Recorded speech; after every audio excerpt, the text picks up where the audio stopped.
За сайн байна уу? За өнөөдөр аажмаар үхэл түрэгдэг 13 журшил байдаг юм байна. За энийг мэдсэн ингээд энэ дотроос хэд хэдэн зүйлэнд бүр миний амьдралын журшил байсан юм байна. За энийг мэдээд маш их сандрал орлоо. За та бүгд бас энэ 13 журшлыг сонсоод хэрвээ өөр чинь энэ журшил байх юм бол өөрчлөлт талд нь бодоорой. Энэ 13 журшлыг хайжээж л амьдрал аврагдана. Гэтэл бид нар энэ ерөөсөө хот анзаардаггүй. Харин ч одоо муу журшил биш. Байх ёстой. Эрүүл хөвийн үжигдэл гэж ойлгож ирсэн. Гэтэл энэ болвол жив жинхнээсэн чимээгүй алуурчд байсан байна.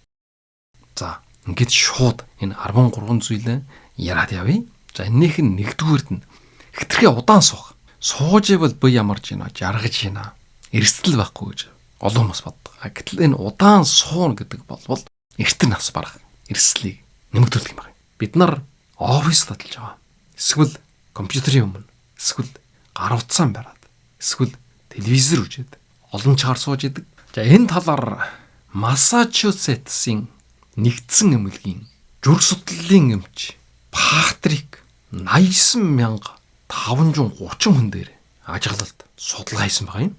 Тэгээд өдөрт ерөөсөн 10 чаас дээш суудаг хүмүүс зүрх судасны өвчнөр насав барах эрсдэл 40-с 60% нэмэгддэг гэсэн ийм судалгааны үр дүн гарсан. За энэ тухай Mayo Clinic бас судалгаа хийсэн байгаа юм. За энэ болвол бүр 10 биш. Ерөөсөн 8 чаас дээш хөдөлгөөнгөө суух ажил хийдэг хүмүүс болвол таргална. Ингээд насав барах эрсдэл нь таймах татахтай адилхан гэж гарч ирсэн байгаа юм. Тэгэхээр би болвол таймах татдаггүй эрүүл журшилтай гэж мөртлөн өдөржингэн хөдөлгөөнгөө суух юм болвол таймах татахтай авиатлах нь эрүүл мэндэ барж байгаа юм байна. За энэ болвол надад их хамааралтай байна. За миний хувьд болвол 8 ч биш, 10 ч биш. Өглөөний 4 цагаас оройн 8 цаг хүртэл сууд гэд бодлоор 2 дахин их 16 цаг сууж байгаа юм байна. За Америкийн хор товдор судлалын хүрээлэнгээс хийсэн судалгаа бас байгаа юм. Энэ болвол ерөөсөн 6хан цаг хөдөлгөхгүй суухад л нас барах эрсдэл 19% нэмэгддэг гэж гарч ирж байгаа юм. За эндээс үжих юм болвол оффист ч болтугай, гэр орондооч болтугай хөдөлгөхгүй суудах хүмүүс болвол маш их эрсдэлтэй юм байна. За яагаад хитрхээ удаан суух нь ийм асар их ортой байх гэх юм болвол 3 шалтгаан байна. Нэг нь болвол энэ бодисын солилчоо удаашрал. За хоёр нь болвол булчингийн үйл ажиллагаа буурна. Гурав нь болвол зүрх судасны өвчнө эрсдэл нэмэгдэнэ. За тэгэхээр эндээс гарах арга ямар арга хэрэглэх вэ? Мэдээж тогтмол хөдөлгөөн хийх хэрэгтэй. Өдөрт наачах нь 60-аас 75 минут дундаж иргийн дасгал хөдөлгөөн хийх хэрэгтэй. Тэгвэл энэ сөрөг нөлөөгийг бууруулах болцоотой. Эсвэл ажлынхаа орчныг өөрчлөх арга байна. За сууж ажиллах биш, жогсож ажиллаж болно. Компьютер дээр удаан сууж байгаа. Эсвэл одоо бойдон дээр суугаад гар утас оролдож байгаа, телевиз үзэж байгаа хүмүүс болвол энэ вийлүүдийг жогсоод хийж болно. За жогсож ажиллахад зориулгдсан ширээ нөтс байж байгаа. За би болвол нэг үе хэрглэж исэн. Сүүлийн сар гарan хугацаанд болвол энэ сүүжнээ мэдрэл өвдөд буруу дасгал хөдөлгөөн хийснээс болоод ингээд жогсож чадах юм болж чад сууж байгаа. Одоо энэ гайг болохтой жирэг жогсож ажиллана. Хэрвээ энэ бүх боломж байхгүй бол яг хөөхтэй жирэг 30 минут тусамд нэг удаа босоод сунаалт хийдэг ч юм уу, алхах ч юм уу, ийм байдлаар нэг лгээр хэлэх юм бол бие хөдлөх хэрэгтэй. Тогоон дотор өндөг харсан ч гэсэн эргүүлж хөдлөхгүй бол шатаад алга болж байна. За энэнтэй адилхан гэсэн үг. За ямар ч одоо юмыг хөдлөж их, агаарзлах, оруулж ийм байх юм бол одоо удаан хадгалагдах болчоотой. Тэрэн шиг бид нарын бие махбод ч гэсэн хөдөлгөхгүй суугаад байх юм бол бас бүх үйл ажиллагаа нь жогсоод ашиглагдах чадвар алдна. Нэг ёсон доон эвдэрхээ машин болж хогийн цэг дээр хаягдана гэсэн. За одоо 2 дугаарч байл. За 2 дугаар зүйл нь болвол энэ 1-р зүйлийнх ирэхэд үргэлжлэл гэж хэлж болно. Суухтаа буруу байрлалтай суух юм болвол бүр илүү сөрөг нөлөөтэй. Тэгээ энэхэн дээр нь хэрвээ буруу байрлалаар суух юм болвол заавал олон цаг биш. Богинохон хугацаанд буруу байрлалаар суусан гэсэн эрүүл мэндэд асар их сөргөнөлөөтэй. Энэ талаар болвол Харвардын эрүүл мэндийн төвөөс гаргасан судалгаа мэдээлэл төр байж байгаа. Буруу суух юм бол яг хүзүү, нуруу, мөрний өвдөлт, толгой өвдөх, амьсгалд хөндрөл учрна. Энээс нь болоод төрөл бүрийн асуудлууд үүсгэх юм байна. Буруу сууна гэдэг нь бол ихэвчлэн бүгдэж суух хэлж байгаа. Нугдаж суух хэлж байгаа. Тэгшин суухгүй байгаа байдлыг хэлж байгаа юм. Канадад хийгдсэн судалгаагаар оюутнуудын 84% нь бүр нуруу, мөрний өвдөлт мэдрэгдэг болсон гэж байгаа. Энэ бол гар утсыг буруу байрлалтай барьж сууснаас үүсэж байгаа ийм шинэ үе өвч. Энэ хүний бие тэгшин байх хэрэгтэй. Энэ нуруу болвол энэ биеийн толгуур гэсэн үг. Энэ эвдэгдэж хажих юм болвол бусад үе мөч, яс, дотоод эргэтнүүд хэвийн байрлалаа алж хэлдэг юм байна. Эннээс үүдээд юу үүсвэх гэдэг жирийг нуруу хүчүүнээ ачаал нэмэгдэнэ. Тэгээд архаг өвдөлт үүсэх юм байна. Ингээд нурууны мурээлт, цусны хэргэлтэд нөлөөлнө. Дотоод эргэтнүүд дарамт үүсэх юм байна. Амьсгалын багтаамж багасна. Тэгтээ жирийг хүчил төрөх хангалттай амьсч чадгаа болно. Тэгээд бусад элэг, зүрх бүх эргэтнүүдэд ачаал нэмэгдэнэ. Өөрөөр хэлэх юм бол өөрийнхөө биед дарагдана гэсэн. Энэ талаар бол бөхтрий жасах, тэгшин суух талаар олон номууд бол бичсэн байдаг. Бас олон аргуудыг бол зөвлөж идэг. Энэний төлөө яг хөхтэй жирийг хамгийн наачхад нь ажлын ширээ, сандлаа зөвд харуулах. Олон чаг суудаг байж болно. Гэсэн ч гэсэн хамгийн наачх нь зөв байрлалаар суух. Энэ нь бол их цогц юм байна. Тэгээ хоолны ширээн дээр байсан ч, мойдон түшлагтай сандал дээр сууж исэн ч, нуруугаан цэх суух ийм дадлыг хөвшүүлэх хэрэгтэй. Суух бүрдөө биеийн шалгаж явах. Тэгш байралтай байна байхгүй гэдгийг анхаарж явах. Алхаад явсан ч гэсэн нуруугаанд нийлгээд цээж анхалж болоод дээгүр хараад өөрийн биед итгэлтэй. Ингэж алхаж явах хэрэгтэй. Тэгээд бас үр дүнд хүрэхгүй болвол, үр дүн гарахгүй болвол энэ бөхтрий часах өмсгөл иш байдаг. Тэгэхээр хэрэгслийг худалдаж аваад тодорхой хугацаанд хэрэглэх юм болвол бас үр дүнтэй гэж ярддаг.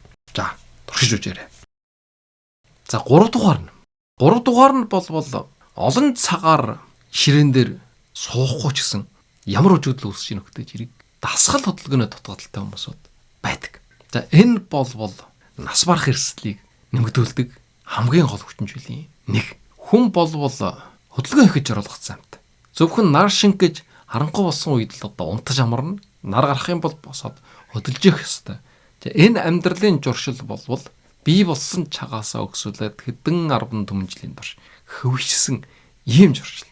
Амьдрахын төлөө, хоолносоо олж идэхийн төлөө тасралтгүй хөдөлж явах ёстой.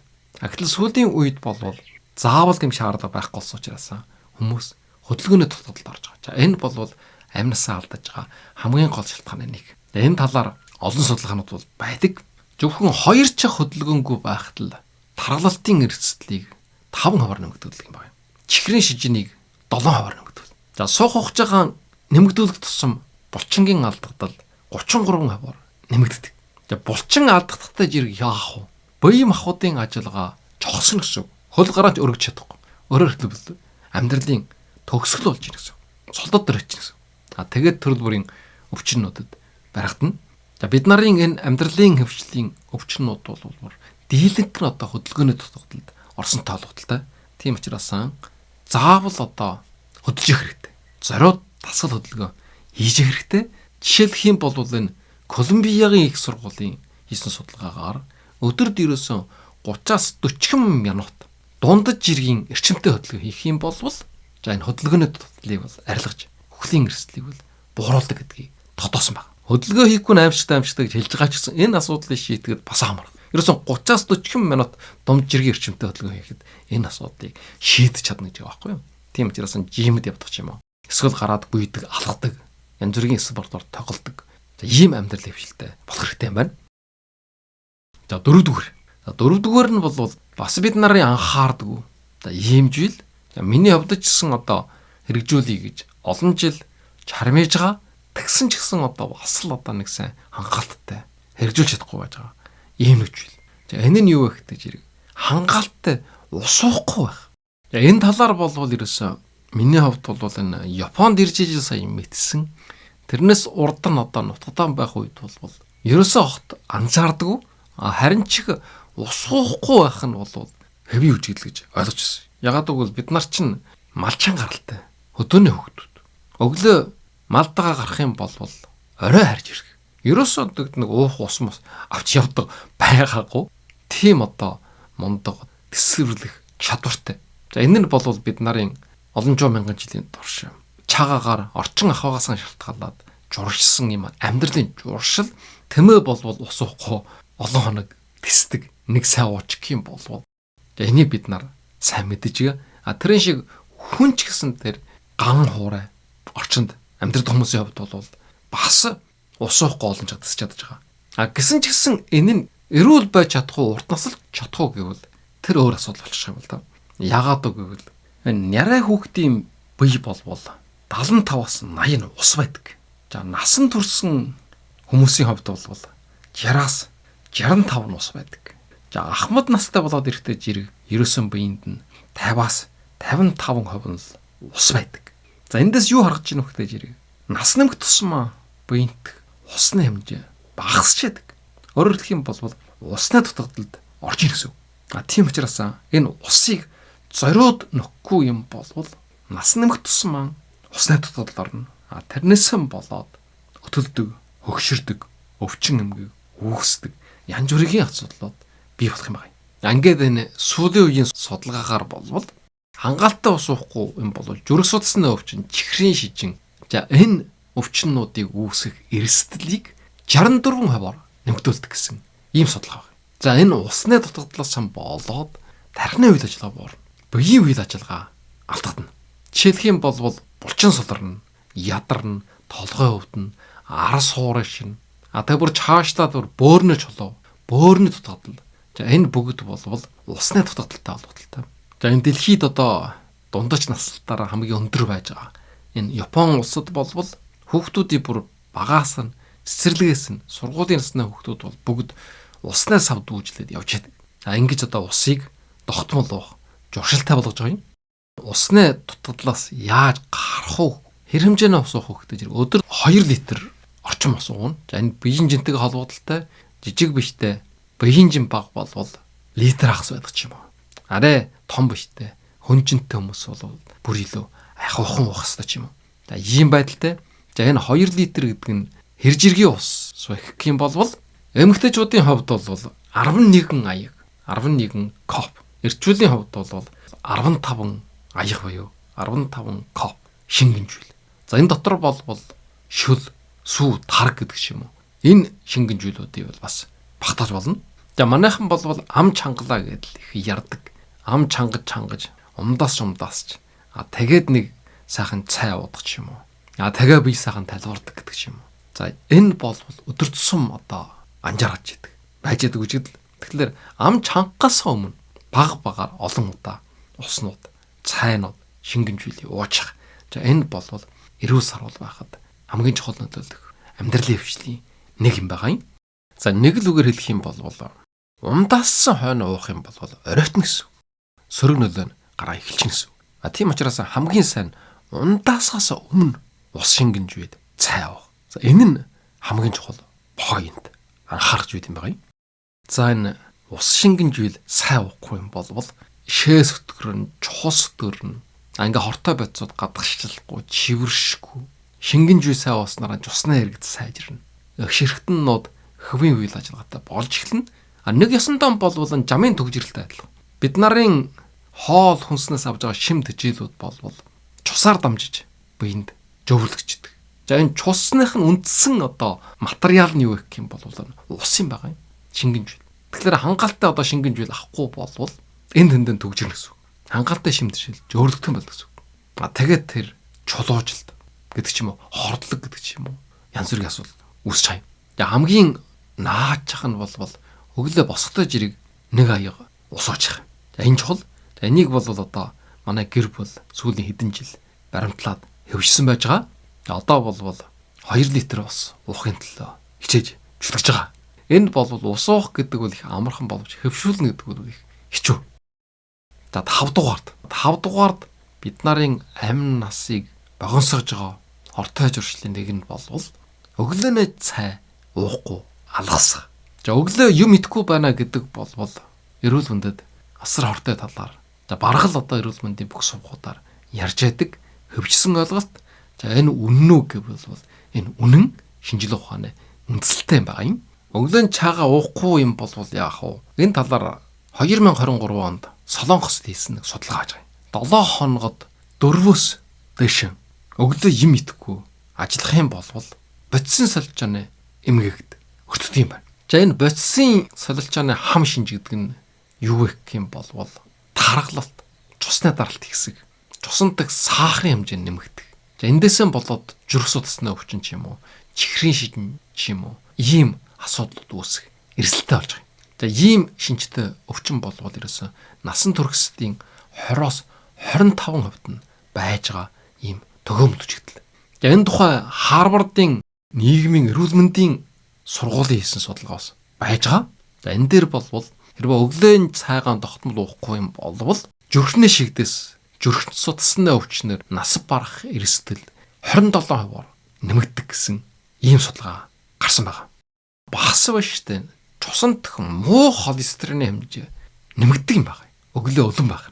За энэ муу холестерин гэдэг нь болвол зүрх судасны өвчнөр эрсдлийн нэмэгдүүлдэг хамгийн гол хүчинжил нэг. За бас 7 хоногод ирсэн 4-өөс 5 өдөр нь өглөө чай уухгүй өлөн явах юм болвол чихрийн шижний эрсдэл 55%-аар нэмэгддэг. За энэ болвол 22 оны судалгаа.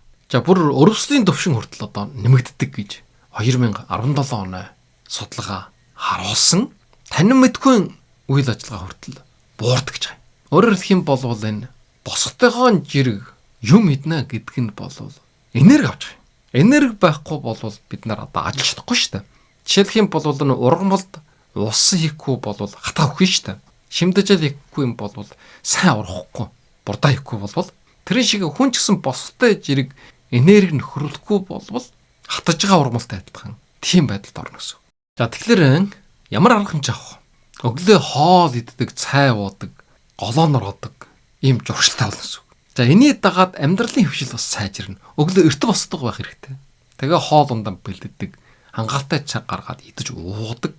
Тэгээ сургуультай явдаг ч юм уу, ажилдаа явдаг ч юм уу. Ийм амьдралын хөвшилтэй болох хэрэгтэй. Өглөө эрт босно гэдэг бол амьдралыг өөрчилөх хамгийн гол хүчинчүүдийн нэг.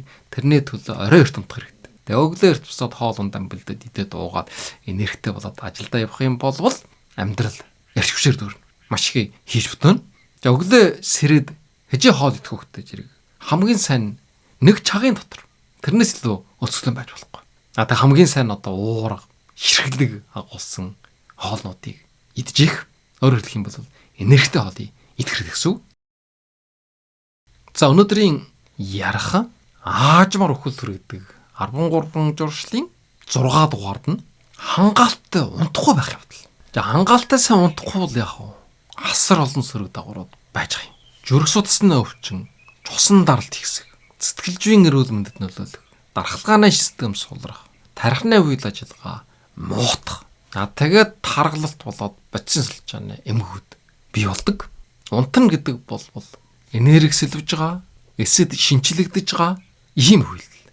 Тэгэхээр энийг ингэж хангалттай сайн авахгүй юм бол амнаас хасар багсан. Зөвхөн одоо энэ өвчин эмгэг олоод дуусахгүй янз бүрийн аваар осолд орох энэ хов бас нэмэгддэг юм байна. Жишээлх юм бол Америкийн нэгдсэн улсад хийсэн судалгаа байна. 2017 оноос 2021 оны хооронд 4 жилийн хугацаанд гарсан бүх осол эмдэлийн 17% нь нойрттой холбоотой байсан байна. Машин гэдэг ч юм уу, үйлдвэрийн газрын гэдэг ч юм уу, гол ус, гал гэдэг ч юм уу. Янз бүрийн үхлийн ослуудын 17% нь нойр дутуутай байсантай холбоотой юм байна. Тэр тусмаа одоо энэ золоо барих, машины аваар осол. Шөнөдөө 4-5 цаг унтсан жолооч болвол осол гарах эрсдэл нь 5 дахин нэмэгддэг. 4 цаг боيو тэрнээс бага унтах юм болвол бүр 11 дахин нэмэгддэг юм байна. За ингээд оюутан залуусын сурагчдын анхаарал төвлөрөл, ой тогтоолт, одоо шалгалтын гүйцэтгэл. Энэ болвол эрс буурдаг. Хичээлэн сайн хийнэ гэд нойрон гасаад хичээл их юм болвол харин ч одоо сөргөр дагавардаг гэсэн. Хүн хоол идэхгүй болвол 3-7 хоногоос дээш тисдэг гэж байгаа байхгүй юу? А гэхдээ шингэн юм бол уuna. А гэхдээ унтахгүй болвол ерөөсөн 11 хоног л байсан. За энэ болвол 1965 онд хийсэн алдартай судалгаа байдаг. Рэнди Гарднер гэдэг эрэгтэй хүүхэд унтахгүй 11 хоног тиссэн. За унтахгүй болвол ямар байдал төрөх үү? За энийг болвол олон туршилтууд харуулсан 24 цаг нойргүй болвол анхаарал төвлөрөл, ойдхолтолт муудан сэтгэл хөдлөлөө хянах чадваргүй бол тэр шаргашин муутай хүмүүсүүд болвол нойр дутуу байгаа талбартай. За 48-аас 72 цаг нойргүй байх юм болвол хий юм хардаг болно. Сэтгчийн хамрал, дотор мухаар эсвэл түр жуур ухаан алдаж мэднэ. Янз бүрийн хий юм харсан энтер гэж ярддаг хүмүүс байж байгаа. Тэр болвол айгүй болвол нойр дутуу учраас тархинд нь өөрчлөлт ороод хий юм үжсэн байж болж шхүү. За хэрвээ 3-аас дээш унтахгүй юм болвол тархины хөвийн үйл ажиллагаа бүр ирсэн мод. За энэс цаашаа үргэлжлэх юм болвол зөвшнээ шигдээс үүснэ. Тархалгаа суларна. Ангид эцэст нь амнасаа алдна. Рэнди Гарднер гэдэг эрэгтэй хүүхэд болвол 65 онд 11 өдөр тиссэн. Тэгээд энэс цаашаа одоо боломжгүй боллоо гэд бочаад хоол хүнсэнд орсон байгаа. Мэдээж хүн дээр болвол цаашаа үргэлжлүүлэх боломжгүй учраас хулган дээр туршил хийсэн. За энэ болвол 10-аас 20 хоног тисдэг гэж байгаа юм. Огт унтуулахгүй юм болвол. Тийм учраас энэ унтна гэдэг бол тансаглал биш. Амьд явахын суур үндсэн нөхцөл гэж байгаа юм. Унтаад жаргаж ийна тансгалж ийна гэсэн тийм зүйлүүд биш. За тэгэхээр яаж хангалттай сайн унтах уу гэх юм болвол шөнөдөн жаавал 7-оос 8 цаг унтсан байх хэрэгтэй. Хамгийн наач. Тэгээ орой болгон тогтсон чагд унтах. Гэх мэтэр хангалттай сайн унтаж амрах янз бүрийн аргууд байдаг. За энийг болвол нойр гэдэг сэдвээр тусад нь ярьж өнгөрсөн. За тэрийг бас үргэлжлүүлээд сонсч болно. За 7 дугаард нойрын дараа хамгийн аюултай бид нарын амь насыг богиносгдөг. Аажмаар хүлтвэрэгдэг хүчин зүйл нь юу вэ гэх юм болвол чихэр юм байна. Чихэрлэг хүнс. За чихэрлэг зүйл ягаад амь насанд тийм халгаатай байдаг юм бэ гэх юм болвол зүрх судасны өвчин бий болгоно. Чихрийн шижээний бий болгоно. Сэтгэл готролыг бий болгоно. Шүднээ өвчин мэдээж. Тэгээ боцсын салчны юм гэдэг янз бүрийн өвчин болвол энэ чихэрлэг хоолностой холбогдолтой. За жишээлх юм болвол 2014 оны Америкийн ангаа ухааны холбооны сэтгүүл дээр нийтлэгдсэн судалгаа байж байгаа. Өдөр тутмынхаа хоол хүнснээ илчлэгийн 17-оос 21% чихэрлэг зүйлээс авдаг хүмүүс болвол зүрх судасны өвчнөр нас барах эрсдлийг 38% нэмэгдүүлдэг гэсэн ийм судалгаа байна. Өөрөөр хэлэх юм бол хоол хүнснийхэн 5.1%-ийг чихэрлэг зүйлээс авдаг юм болвол нас барах эрсдэл 3.1% нэмэгдэнэ гэсэн үг. За 2020 онд зөвхөн одоо чихэрлэг ундаа ууснаас болоод дэлхий дээр 2 сая гаруй хүмүүс чихрийн шижинд нэрвсэн гэж байна. За энийг болвол энэ 2025 оны Nature Medicine гэдэг сэтгүүл дээр нийлсэн байж байгаа. За энэ чихэрлэг зүйл идэх болвол сэтгэл готрлыг бас бий болгодог. Сэтгэл санаагаар ундаг, анхаарал төвлөрөл муутай. Энэ хүмүүс болвол чихэр эцсэнтэй холбогдолтой. Ягаад гэвэл чихэр идэхтэй жирэг цусандаг сахарын хэмжээ дээшлээд санаа сэтгэл сайжирдаг. Гэтэл тэр нь бол удаа үргэлжилдэг. Асар богино хугацаанд дотор алга болдог учраас ундах учраас сэтгэлийн хямралтай болдог. Сэтгэл готролтой болдог. Өөрөөр хэлэх юм бол мансууруулах бодис эргэлжихтэй баргал ялгаа байхгүй гэсэн үг. За мэдээж шүднээ өвч. За энэ чихэрлэг зүйл бол хор тавдрыг нэмэгдүүлдэг гэсэн судалгаа нь бас байдаг.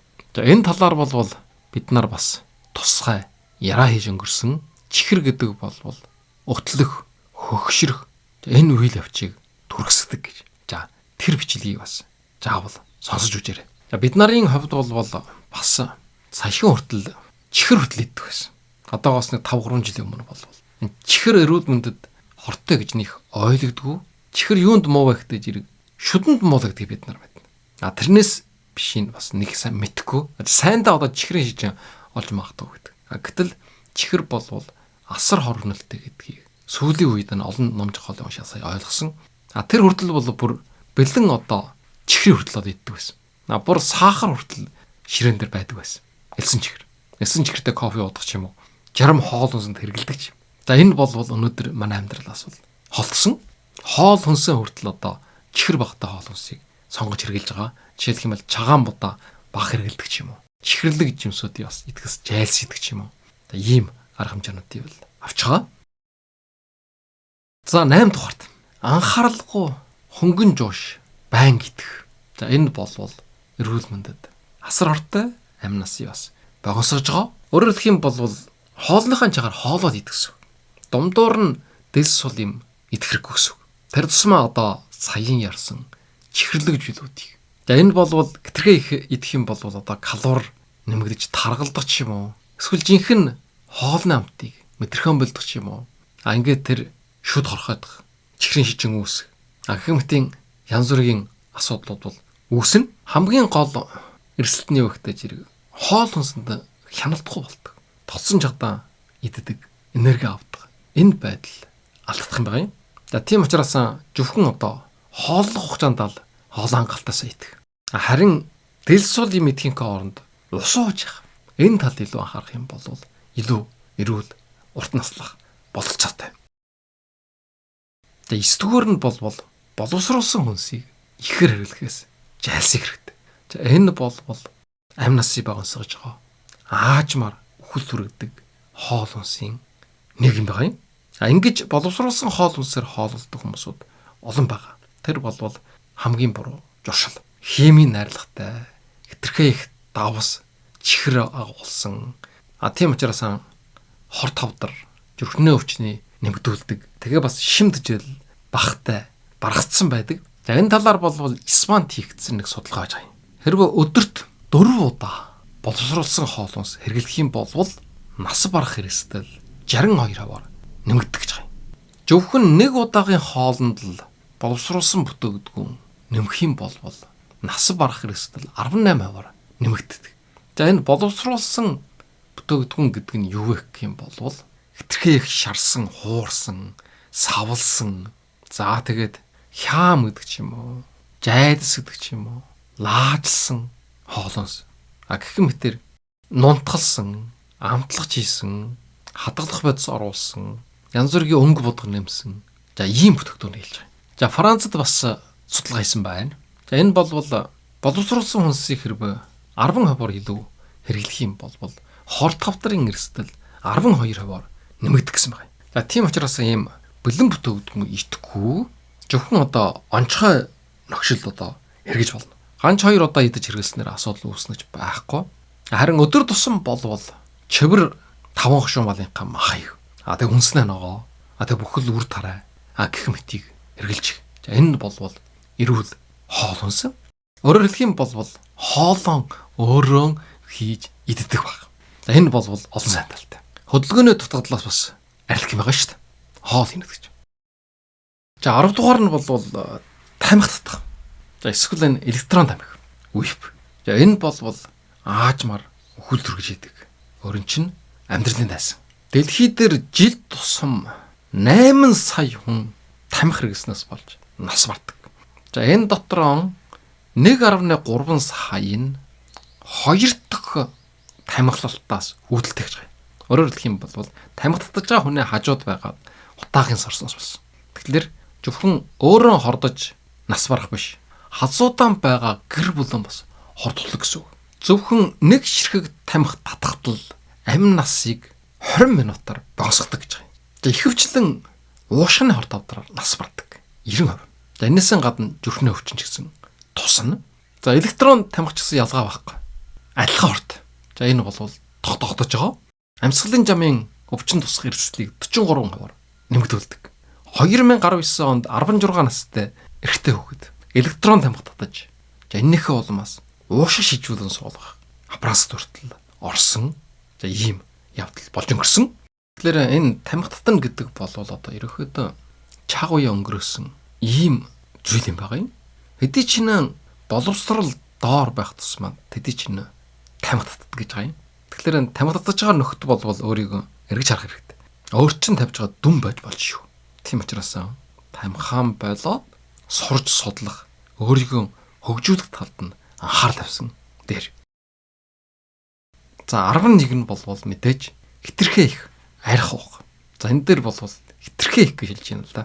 За дэлхийн эрүүл мэндийн байгууллагын мэдээ 19 онд болвол зөвхөн архтай холбогдлолтойгоор 2 сая гарын хүн нас барсан байна. За энэ нь болвол нийт нас баралтын 4.7% хэлж байгаа. Ягаад арх ууж болохгүй вэ гэхдээ зэрэг мэдээж одоо нас барна. Тэрнээс гадна энэ танин мэдхүн доройтол болоод тархины гэмтэл гэдэг зүйлийг бий болгох юм байна. Энэ арх болвол Альцгеймер жөндгөх хүчнийг бий болгоно. Зөвхөн 7 хоногод 8 хондог арх уухтал тархины гэмтлийг бий болгож байгаа юм. Гэтэл 7 хоногод 8 хондог гэдэг чинь бага байгаа шүү дээ. Манай арх уудаг нөхдүүд бол нэг удаа ч гэсэн 8 хондог байтугай ууж байгаа. Тэгэхээр ингэж арх уудаг нөхдүүдийн тархины гэмтэл үүссэн байх магадлал бол бүр 133%-аар их байдаг гэж байгаа. Арх уудаг хүмүүсийн кааж бод. Өөрөөр хэлэх юм бол уурга тархаа хайрлах юм бол уух хэрэггүй гэсэн. 133%-аар тархи гэмтэх эрсдэлтэй байдаг байх нь. За мэдээж хор тавдар бий болно.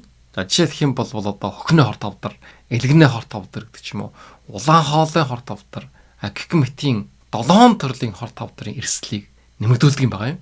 Тэгээд дараа нь устай зэрэг зам тайврын аваар осол. Тэгээд нийгэмд сөрөг нөлөө үзүүлдэг. Гэр бүлдэн Америкийн нэгдсэн улсад болвол нэг өдөр тэгтэл архинаас болсон зам тайврын ослоор 32 хүн нас бардаг. За энэ нь болвол 45 минутад нэг хүн архинаас болж зам тайврын ослоор амь насаа алддаг гэсэн үг. Тэгэхээр эндээс яаж гарах уу гэвэл нийтээр одоо гавтгаа ирж архитаж байгаа юм. Энийг болох хэрэгтэй. Чочин ирвэл архаар дайлдаг. Баяр болвол тэмдэглэлт үйл ажиллагаа болвол заавал арх уудаг гэдэг. Энийг болох хэрэгтэй. Энэ болвол адгийн муу соёл юм байна. Заавал байх ёстой. Ёс биш юм. Нэг төрлийн дондолт гажмуу үжигдэл гэж тэгж ойлгох хэрэгтэй. За 12 нь болвол шинээр бий болсон журшил. За энэ нь болвол дэлгэчний өмнө хитрхээ олон цагаар байх. За одоо энэ компьютерын харааны хам шинжигдэг ийм шин төрлийн эмгэг бий болсон байна. За энэ болвол хэрэг 3-аас дээш цаг компьютер гар утас барьсан юм болвол 90% хүмүүст энэ төрлийн эмгэг бий болдог. Нүд ядардаг ч юм уу, хуурай шдэг, бүдэг хардаг, хараа мутдаг гэсэн толгой өвддөг. Тэгээд ойрын хараа мутдаг. Хамгийн гол. Бас нойрны нар мутна. Тэр тусмаа орой. Оройдоо хүмүүс яагаад сайн унтаж амарч чадахгүй байна уу гэдэг жирэг гар утас компьютер үжил суугаад өжиг тусмаа нойрон сэргээд шүн дунд өнгөртөл байж байгаа юм. За би болвол Facebook хэрэгэлдэг. Facebook дээр унтаж амарсан байна уу эсвэл холболттой байна уу гэдэг нь болвол тодорхой харагдаж идэг. Маш олон хүмүүсүүд нас явж байгаа хүмүүсүүд ч гэсэн ялгаа байхгүй. Шүн дунд хүртэл дэлгэх шараас сууж идэг. Энийг яаж мэдэж ийн вөхтэй жирэг лайк дардах ч юм уу, пост оруулах ч юм уу. Энэ бүр шүн дунд өнгөртөл явагдаж байгаа. За ийм хүмүүс болвол мэдээж эрүүл мэндийн баргаасаа гадна дараагийн өдөр нь эрт босож чадахгүй. Өд хүртэл унтаж байгаа. Ажиллах хүмүүсүүд. Ажилтны хүмүүсүүд нь эрт босоод нойр дутуу. Тэгээд ажлын үр дүн асар муу байж байгаа. Тэгээд саяын хэлсэн нойр дутуугаас болдог ч юм уу. Тэр янз бүрийн одоо сөрөг үр дагаврууд болвол үүсэж бий болж байгаа. Гар утсыг болвол одоо өнөөдөр хүмүүс өдөрт 2000 гарын удаа шалгаж үждэг гэсэн ийм судалгаа байна. За ерөнхийдөө дийлэнх улс оронд болвол гар утсыг 7 цаг орчим ашиглаж ийн гэсэн ийм судалгаа байж байгаа. Тэгээд хамгийн гол асуудал бол сая эхний хэдэн жил дээр ярсан гар утас компьютертэй жуурлахтай жирэг хөдөлгөөний дутагдал орж байгаа. Биеийн хэлбэр галбар алдагдаж байгаа. За эднэр болвол нөгөө амь насыг бохинсгох үйлдэлүүд мууж орчлоо. Энэнтэйг очиж холбогдож байгаа. Тийм учраас хэрэгжилж болохгүй гэсэн үг биш. Хамгийн сайн багасгах шаардлагагүй үжихгүй байх. Энэс арга байхгүй. За энэс яаж гарах уу гэдэг жирэг. Хамгийн сайн арга нь болвол 20-20-20-ийн дүрм гэж 3-20-ийн дүрм байж байгаа юм. За энэ нь болвол 20 минут тусамд нэг удаа ерөөсө 20 секунд амарна. За энэ 20 секунд дотроо 20 футын алсад байрлах зүйлийг харах юм байна. За 20 фут гэдэг нь хэржиргийн урт зайваа гэх юм болвол 6 метр гэсэн. За ангил бол нүд амрах болчаатай. Ерөнхийдөө болвол тогтмол одоо цонхоор гадагшаа харж явах хэрэгтэй гэсэн. За нүднээ дасгалыг бас хийж болно. За нүднээ дасгал хийх талаар болвол урд нь бас тусгайлан бичлэг оруулсан байж байгаа. За тэрийг бас үзээрэй. За өнөөдрийн ярих хамаг суулийн зүйл 13 дугаард нь болвол сэтгэл зүйн эрүүл мэндийн үл тоомсорлого.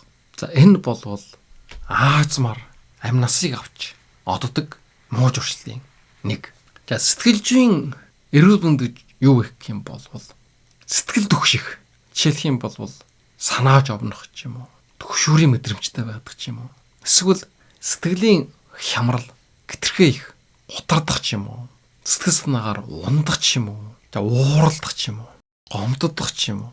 Харамсдах ч юм уу. Гэх мэтийн сэтгэл санаатай холбогдолтой асуудлууд болвол амь насыг богиносгодог. Сэтгэл зүйн асуудал үүсэх юм болвол нас барах эрсдлийг 2.2 дахин хувиар нэмэгдүүлдэг. Ийм судалгаа. За энэнийх нь 67% нь болвол байгаалын шалтгаан. Өөрөөр хэлэх юм болвол энэ нь хурамцсаар байгаад өвчин эмгэх болоод нас барах. За энэ үгчлээ хэлж байгаа юм. Харин үлдсэн 17 нь болвол шууд эндээсэн үүсээд аваар осол хийдэг юм уу? Эсвэл биеийн хорлдох ч юм уу? Ингэж нас бардаг. За энэ сэтгэл зүйн эмгэх болвол амьдралын хугацаагаа ерөөсөн бүр 10-аас 25 жилээр богиносгодог юм байна. Энэ сэтгэл зүйтэй холбогдолтой бол бас нэг сонирхолтой судалгаа байгаа. Жишээлх юм бол энэ цагдаагийн үйл ажиллагааг явуулж явах үед сэтгэл зүйн асуудалтай хүмүүс болвол амь насаа алдах эрсдэл нь 16 дахин өндөр байдаг гэж байна. Өөрөөр хэлэх юм бол шаардлагыг хүлээж авахгүй цагдаад буудуулж амь насаа алдах ийм гэнтийн аюултай үйлдэл хийдэг юм байна. За энэ болвол зөвхөн одоо гэнтийн үйлдэл гаргаад дуусахгүй өн стресс болвол удаандаа хурамтлагдаад тархалгаа мэдрэлийн болоод дотоод шүүрлийн системд сөрөг нөлөөлдөг юм байна. Ингээд улмаар одоо зүрх судасны өвчин, чихрийн шижин, хор тавдар жирэг өвчин болж хөндөрдөг юм байна. Тийм учраас саяын ярьсан энэ 12 зүйлийн аль ч муу зуршил нь надад байхгүй гэж бодож байгаас ч гэсэн сэтгэл санааны хувьд ууралдаг, бохимддаг, атаархдаг, хормоо сандаг, сэтгэл санааны хүнд стресст орсон. Ийм байдалтай байх юм бол бас ялгаа байхгүй. Амь нас байгаас эрсдэлтэй. Тийм учраас өөрийгөө одоо тайвшруулах арга зуршилтай болох хэрэгтэй. Энэ талд анхаарах хэрэгтэй. За энэ талаар болвол стрессийг тайлах, өөрийгөө аж аргалтай болгох талаар бас өнгөрсөнд бичлэг хийж өнгөрсөн. За тэрийг аваад үзээрэй. За өнөөдрийн яраагыг товч дүгнэе. Дүгнэлт бол маш чухал. Ярьсан агуулга бажиж нэгтгэхэд ярддаг. Яраа бас тодорхой хэмжээнд 30-40 минут үргэлжлэдэг учраас хамгийн сүүлд нь юу ярьчих вэ гэж. Эхнээ ярьсан яраагаа мартах тохиолдол байдаг. Ийм учраас заавал хамаг сүүлчийн дүгнэлтийн хүртэл сонсож байгаарай. Энэ бол өөрийн чинь тариханд мэдлэг болж үлдэх хамгийн чухал хэсэг юм байна. За өнөөдрийн энэ 13 зүйл болвол нэг л өдөр тодорхой хугацаанд өөрийг чинь хордуулж амь насыг чинь богиносгодог зүйл биш. Харин өдөр тусам хурамтлагдаж иж аажмаар бид нарын амь насыг үгээ хийдэг. Ийм хүчин зүйл. Жишээлх юм бол хоошоо тавьсан амралт, ус уух журшилгүй байдаг ч юм уу. Чихэртэй зүйлийг хийдэг. Эсвэл нойргүй хонсон шөнүүд, хөдөлгөөн хийх, чагж ав, гараагүй байсан он жилүүд. Энэ бүхэн хурамтлагдж иж амьдралын чанар муудаж тэгж өвчин эмгэгдвэл хүрдэг юм байгаа.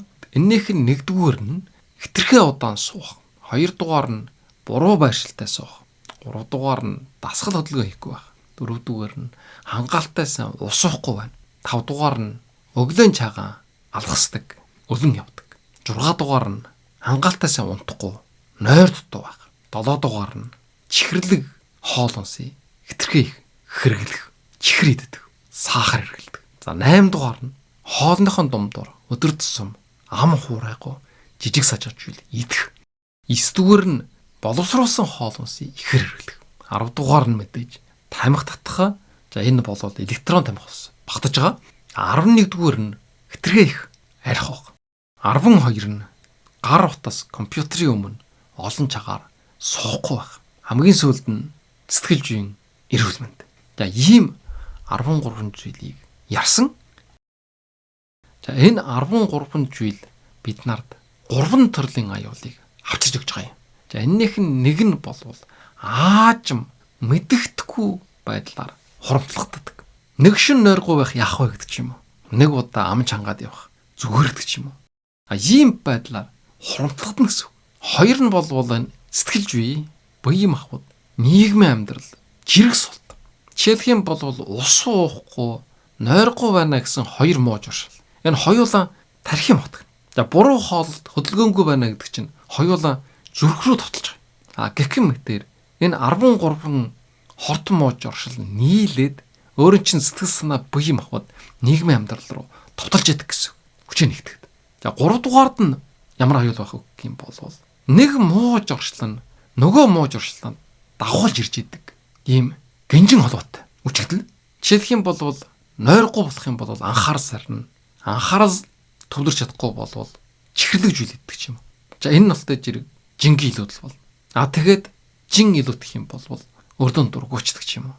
Тэрнээс болоод янз бүрийн стресс үүсдэг ч юм уу. Ийм муу сүлжээнэ орчныг бүрдүүлдэг. Жишээлх юм бол бас нойр дутуу болвол сэтгэл санаах ямардаг.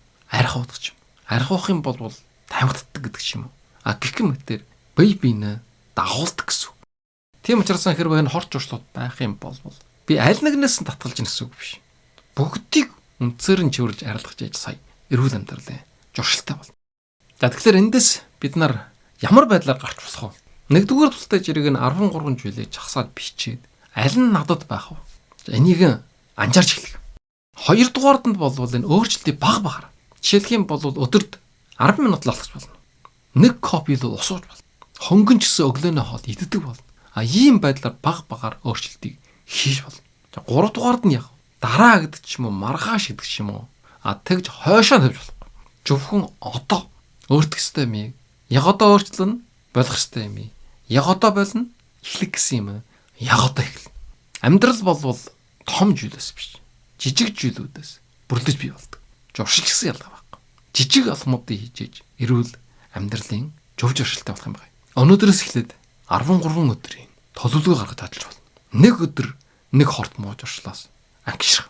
13 өдрийн дараа цоо эрүүл зөв амьдралтай болчихсон байна. Миний хувьд бол ерөнхийдөө энэ 13 журшлыг бол халсан гэсэн чинь энэ дотор бас ноогдож байгаа юм байна. За энэ юу гэдэг жир удаан сууж байна. Хөдөлгөөнөө тусгалттай байна. Ус сангаалтаас уухгүй байна. За энэ бүгдийг бол одоо хална. Жишээлбэл зөв байршлаа суух гэж орлож байгаа. За энэ үр дүнтэй байж байгаа. Өглөөний цайгийг бол ууж гин. Нойр жаахан дутуучсан хангалтаас унтахын тулд хичээж байгаа. Чихэрлэг хоол хүнсийг бол хэрэглэхгүй байж байгаа. Дэс бол юм идэх журшлаа халсан. Боловсруулсан хүнс ерөөсөө хөдөлж жоохон болсон. Мэдээж арх тамхи хоёрыг бол огт хэрэгэлдэггүй. Бас нэг нь дэлгэчнээ өмнө их сууж байгаа. Гар утсыг дахин шалгаж шиж байгаа. За энэ журшлаа болтой жирийг хальж сайжруулна. Сэтгэлжийн эрүүл мэндийн хувьд бол сайн байж байгаа. За ингээд та бүгдийг бас шалгаж үзээрэй. Өөрчлөгч билээ, өөрчлөөрэй. За анхаарал тавьсан та бүхэнд маш их баярлалаа.